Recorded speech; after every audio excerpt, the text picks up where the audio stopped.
The Serpent serial killer who terrorized Bangkok released by Nepal on human rights grounds. The 78-year-old thief and murderer profited handsomely and lived in luxury off his exploits since he was arrested in India in 1976, even while spending 41 of the last 47 years in jail. In 2008, the then 64-year-old Sobhraj married the 20-year-old daughter of his Nepalese lawyer while being incarcerated in Kathmandu's main prison for the 1975 murder of 29-year-old American woman Connie Jo Bronzich, for which he has never shown any remorse.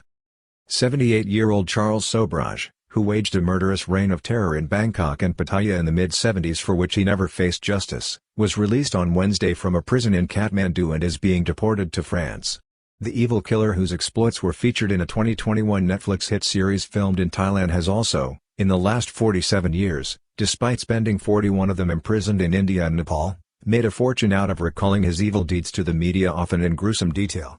His release this week by a Kathmandu court was based on protecting his human rights, taking into account his ill health and advanced age. Charles Sobhraj, the serial murderer known internationally as the Serpent or in Thailand as the Bikini Killer, has been released from prison in Kathmandu on human rights grounds. The 78-year-old, the subject of a hit 2021 Netflix show filmed in Bangkok and Prachuap Khiri Khan in 2020, Inset Right Bottom, is known to have murdered at least 14 people in Thailand in the mid-70s up to 1976 with his girlfriend Marie-Andrea Leclerc, Inset Right Top. It is still unknown what his final tally of murders is, but it is far beyond the 20 that he has admitted to. A court in Nepal has ordered the release of notorious serial killer Charles Sobhraj, whose as yet only partially told killing spree began in Thailand in the 1970s. The conman and murderer spent nearly 20 years in prison in Kathmandu, the capital of the Himalayan country formerly the Kingdom of Nepal and which became a republic 5 years after Sobhraj was jailed there in 2003. Charles Sobhraj is a French citizen born in Vietnam when it was a French colony. The son of Indian tailor Hachin Sobhraj and Vietnamese mother Tran Loan Phung, he was born in Saigon, but the family was abandoned by the Indian man before moving to France. Bikini killer who escaped the clutches of the Royal Thai Police in 1976 is thought to have killed 14 people in Thailand as he ran amok among tourists. He became well known across Asia in the 1970s, first in Thailand as the Bikini Killer who murdered an estimated 14 people in the country, but quite likely many more before he was threatened with exposure and arrest by Royal Thai Police after an alert policeman, Lieutenant Colonel Sompol Suthamai, began looking into a pattern of murders in Bangkok and Pattaya while working with Dutch diplomat Herman Nippenberg to track down the killer. The campaign was initiated by a series of news articles pushed by the Bangkok Post newspaper in 1976 themed The Web of Death. The story, featured in a highly acclaimed and successful Netflix show broadcast in 2021 which was filmed in Bangkok and Prachuap Khiri Khan in 2020 before the pandemic shutdown and finished off by post-production facilities in the United Kingdom, was watched by tens of millions of viewers worldwide. Iconic 70s Bangkok comes to life again as the dark story of the Serpent wows world Netflix audiences. The TV series starred Tahar Rahim as Sobhraj, the serial killer, and Jenna Coleman as his French lover Marie-Andrea Leclerc. Life of Crime began in Paris in 1963 and continued in Bangkok in the mid-1970s with theft and murder. Sobhraj began his life of crime in Paris in 1963 when he was convicted of burglary and gradually drifted abroad, committing crimes in Greece and escaping from prison in Turkey before arriving in Bangkok. In the Thai capital, he worked closely with an Indian associate named A.J. Chowdhury, and would often ingratiate himself to tourists as an underworld crime figure involved in drugs but always willing to lend a hand to people in distress, in situations nearly always contrived and orchestrated by Sobhraj himself, whose speciality appeared to be poisoning his victims before stealing their cash and valuables as well as their passports. It is not known how many people were murdered by Sobhraj both in Thailand and in Asia on his regular travel circuit, which he linked to his cover as a successful gem dealer, but it is thought to be substantially more than the 20 accounted for, of which at least 14 occurred in Thailand, most of the victims being Western visitors on what was then known as the hippie trail linked to popular drug culture, which saw wealthy foreigners seeking enlightenment from Eastern culture. Sobhraj became Thailand's Bikini Killer, taking his sobriquet from his first known victim in Pattaya, a young American woman found dead on the beach.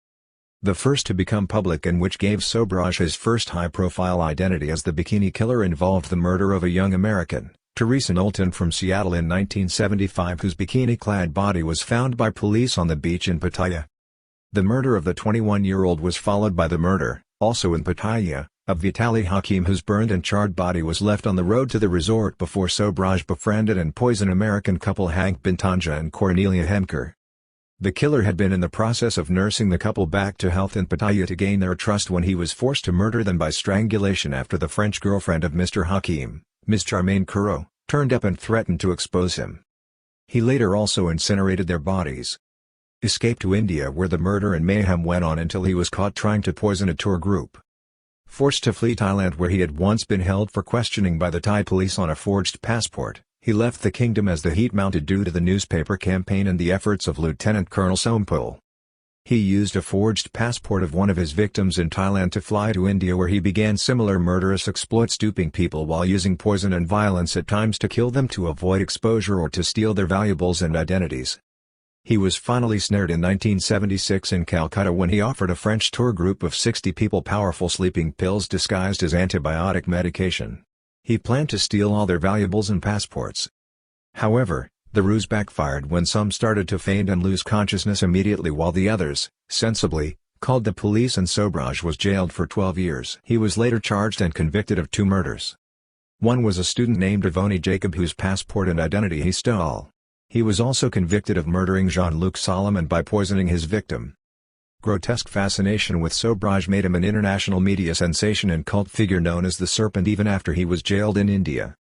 At this point, the story of Charles Sobhraj and his ability to evade police authorities in the 1970s as he made his dark way across Asia became worldwide news, turning the French man of Vietnamese and Indian descent into the cult figure known as the Serpent. Jailed in a prison in Calcutta, the killer was afforded luxurious conditions bought and paid for by cash from worldwide media exclusives he granted to newspapers and broadcasters from around the world. At that time, he began to withdraw information relating to select murders that would have opened him up to further legal jeopardy, but admitted to at least 20 killings and would give the media their money's worth by giving graphic accounts and details of his heinous exploits to titillate readers and audiences worldwide. Nevertheless, Sobhraj managed to escape briefly from his luxury wing at his Calcutta prison and was later apprehended by Indian police in the western state of Goa in 1986. Charles Sobhraj was finally released from prison in India in 1997 and returned to Paris, where his upmarket and luxury lifestyle continued to be funded by his media forays and exclusives. Returned to Nepal and his arrest in 2003. This led him to return to Nepal, one of the countries on his Asian trail in the 1970s, and where, unbeknownst to him, a warrant for his arrest existed for the murder of a 29-year-old American woman and former Stanford student Connie Jo Bronzich in 1975. Her body was also found charred and burned in the capital Kathmandu. She had been stabbed to death by Sobhraj, who invited her back to his luxurious hotel room for a shower after discovering she was staying in rudimentary lodgings. She was a recovering drug addict whose young husband had died from a drug overdose in the United States. Identified by a journalist at a casino, he was arrested in Kathmandu that year and later sentenced to life imprisonment for the crime after being found guilty despite Sobhraj's protestations that he had not even been in Nepal at the time. He was found to have entered the country with a forged passport of another victim, a Dutchman. A later trial in 2014 in respect of 26-year-old Canadian and companion of Ms. Connie Jo, Laurent Carrière, saw him again handed down another life sentence. Killer charmed his Nepalese lawyer and his lawyer's daughter, who married him in 2008 while in prison. However, the killer's charms had also begun to work in his favor in Nepal, as he managed to woo and marry the 20-year-old daughter of his lawyer Nihita Biswas, 44 years his junior, in 2008 while incarcerated in prison in the Bhaktapur suburb of Kathmandu. At the time of his arrest in 2003, his lawyer Pasanta Ram Bhandari was clearly impressed and taken aback by the intelligence of his infamous client, who could speak 8 languages and expertly quote famous philosophers. "He knows every law for this case, murder law, immigration law, he knows everything. He knows more than me," Bhandari said. "The man is very clever, very cunning. He's not an average man, he's something brilliant. If he'd been a scientist, a politician, he'd have done something great." Kathmandu court orders Sobhraj's immediate release on human rights grounds due to illness and old age. On Wednesday, a court in Nepal ruled that Sobhraj should be released if no further criminal charges were pending against him and deported to France within 15 days. Keeping him in the prison continuously is not in line with the prisoner's human rights, the court's judgment declared. If there are not any other pending cases against him to keep him in the prison, this court orders his release by today and the return to his country within 15 days. It is reported that the killer is currently suffering from severe ill health and is understood to be bedridden. His lawyer Lokbak Rana indicated to reporters that he would be held by the immigration service before he would be quickly deported. He will be deported within 15 days. From the jail, they will send him to the immigration office, which will be a cell. They are processing his deportation and he could go much earlier, he explained.